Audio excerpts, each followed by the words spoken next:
Hello everyone. நாம் இந்த வீடியோவில் IC engine performance calculation பார்க்க போறோம். இது வந்து கேட்ல கேட்ட problem. An automobile engine operates at a fuel air ratio of 0.05. So fuel air ratio கொடுத்திருக்காங்க 0.05 and volumetric efficiency of 90%. So volumetric efficiency of 0.9 and indicated thermal efficiency of 30%. Given that the calorific value of the fuel is 45 megajoule per kg and the density of the air at intake is 1 kilogram per meter cube. That is density of air is equal to 1 kilogram per meter cube, and then to find out the indicated mean effective pressure. Indicated mean effective pressure தான் நமக்கு கேக்குறாங்க. இது எப்படி find out பண்ணனும்னு பாப்போம். இப்போ நாம எப்படி கால்குலேட் பண்ணனும்னு பாத்தீங்கன்னா இண்டிகேட்டட் பவர் வச்சு தான் கால்குலேட் பண்ண முடியும். சோ ஆல்ரெடி நமக்கு வால்யூமெட்ரிக் எஃபிஷியன்சிக்கு ஃபார்முலா தெரியும். Volumetric efficiency equal to actual volume of air divided by swept volume of air or stroke volume of air. நமக்கு actual volume நமக்கு தெரியாது, so that volumetric efficiency நமக்கு தெரியும், that is 0.9 is equal to VA by VS. இப்போ நம்ம VS equal to என்ன பண்றோம்னா 0.9 into VS நம்ம எழுதிக்கலாம். இது ஈக்குவேஷன் நம்பர் 1 னு வெச்சுக்கலாம். அடுத்து நமக்கு mass of the air வேணும். இப்போ mass of the air calculate பண்றதுக்கு mass of the air is equal to density of the air into volume of the air. நம்ம density of the air நமக்கு தெரியும் 1 kilogram per meter cube into volume of air வந்து 0.9 into Vs. Okay, அப்போ mass of the air is equal to 0.9 into Vs. நெக்ஸ்ட்ல fuel air ratio உண்டான formula எடுத்துக்கலாம். fuel air ratio is equal to mass of the fuel consumed divided by mass of the air consumed. இந்த ஈக்குவேஷன்ல mass of the fuel consumed is equal to fuel air ratio into mass of the air consumed. நமக்கு fuel air ratio தெரியும் 0.05 into mass of the air consumed இங்கிருந்து எழுதிக்கலாம் 0.9 into Vs.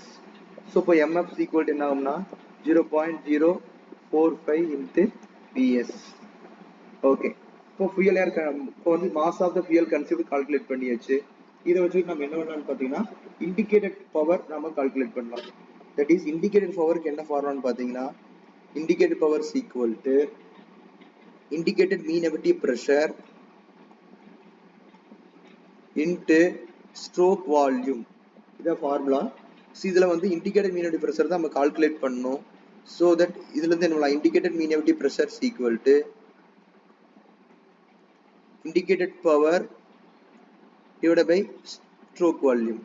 இதாவது இப்போ நம்ம இதுல என்ன பண்ணலாம்னா நம்ம indicated thermal efficiency க்கு ஒரு ஃபார்முலா இருக்கு, that is equal to indicated power divided by mass of the fuel consumed into calorific value.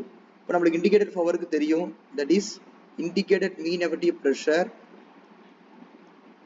into stroke volume divided by mass of the fuel consumed into calorific value. mass of the fuel consumed வந்து 0.045 US. 0.045 into Vs into calorific value வந்துனா 45 into 10 power 6 because megajoule கொடுத்திருப்பாங்க. இதே மாதிரி இதோட value indicated thermal efficiency value 0.3 நமக்கு தேவை. இதுல வந்து பாத்தீங்கன்னா இந்த Vs கேன்சல் ஆயிடும். இதுல இருந்து என்ன பண்ணலாம்னா இண்டிகேட்டட் மீன் எஃபெக்டிவ் பிரஷர் எழுதிக்கலாம். Indicated mean effective pressure is equal to 0.3 into 0.045 into 45 into 10 power 6. இதை நம்ம கால்குலேட்டர்ல போடும்போது இதோட வேல்யூ வந்து 607500 நியூட்டன் பெர் மீட்டர் ஸ்கொயர் கிடைக்கும். இதை நம்ம என்ன பண்ணலாம்னா பாருக்கு மாத்தலாம். 6.075 into 10 power 5 newton per metre square, that is 6.075 bar. That's all. இதெல்லாம் டவுட் இருந்துச்சுன்னா கமெண்ட் பண்ணுங்க.